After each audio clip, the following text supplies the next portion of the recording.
Schletz, thanks for being here. Thanks for your testimony. We'll begin with questions from members. We'll then proceed to questions from council, both from the minority and the majority side as well. I'll now recognize myself for 5 minutes for the purpose of asking questions. Ms. Schletz, you recently submitted a report, the EAC IG semi-annual report to Congress, and I want to discuss some of the key findings in there.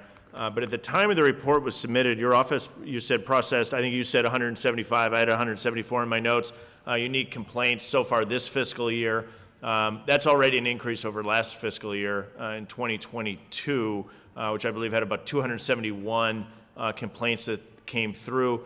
Are there any common themes that you're seeing inside the complaints of the last 2 years or so?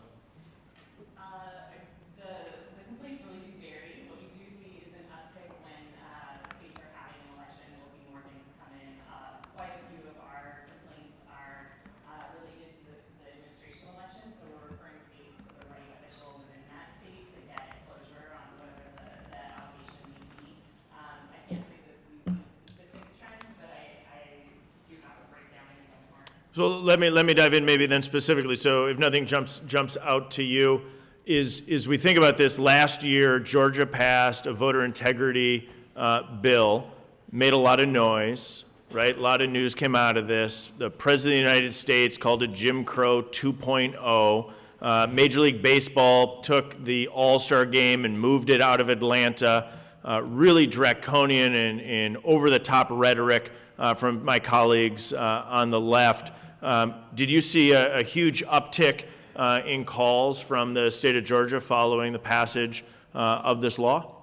No, I can say that for the fiscal 2023 numbers, what we have seen, we had 374 unique complaints, and only 5 of those involved Georgia.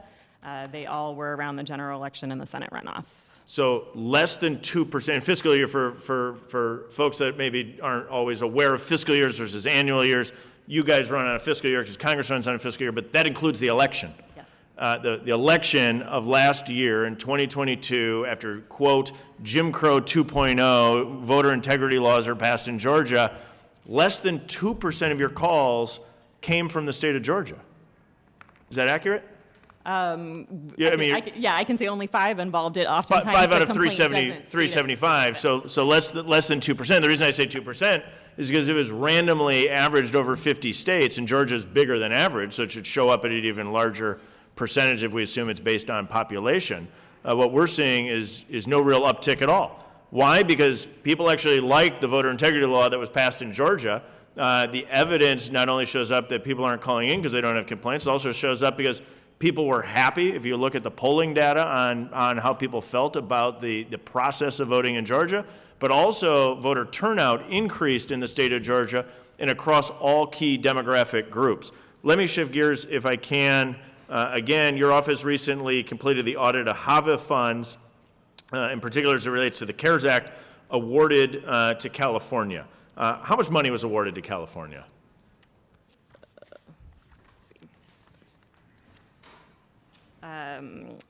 They had a total for all of the HAVA funds of $216.3 million. $216.3 million total funds awarded to California, and was the main group. What was the main group that was awarded to in California? Was what firm? That's the total pot of money of election security funds, 251 funds, the 101 HAVA funds, and then also CARES funds. And then the CARES funds. Okay, if you're speaking about the CARES funds, let me get you the exact number. And I believe you're referring to the SKDK contract, how much was awarded there? Yes. Yeah. So what we found is that 11.8 million in EAC HAVA funds were used for that contract. 9.9 million of those were CARES Act funds. And does it concern you that this entity, through an expedited grant process, has ties to the Biden campaign? We issued a December advisory that outlined some of the risks that we see with there being no mention in HAVA about restrictions around voter education campaigns. We think it's just an area of risk in general. So would you recommend that policymakers put in place parameters to make sure that these types of grants aren't going to entities with clear political ideological leanings? It is always, more helpful for us to have strong criteria to audit against. Without that, we are reliant on kind of the EAC and what their guidance is on each individual case-by-case basis on a state. That's what we point out in the advisory, that just raises increased risk that you're not providing the same guidance to each state without And that. I appreciate that. I think you pointed out a huge risk, and I think it's incumbent upon EAC and policymakers to put forward the guardrails that are needed to make sure that grant funding doesn't go to entities where you can simply go look on their website and claiming that they're part of a presidential campaign. I think that is an affront. People, if you told somebody in Wisconsin we spent millions of dollars and gave it to an entity that was part of Team Biden or Team anybody, I think they'd look at you and think you're nuts. That's what happened. I think we got to put the guardrails in place, and I appreciate your review and examination.